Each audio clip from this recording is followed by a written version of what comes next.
Can I take off this way? Which is, yes,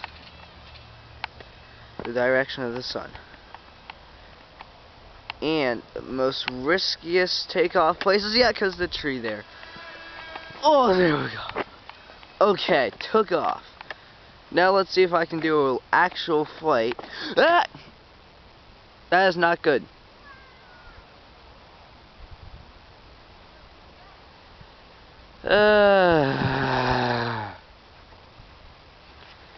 Okay, well, let me get a few stones.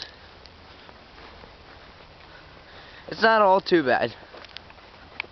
This happened to me billions of times because I have chosen to fly on windy and turbulent days. I'll get it down.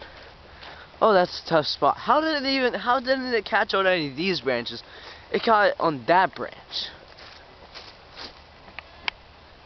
If I get it down, it's just gonna catch on another branch. Okay. Yeah.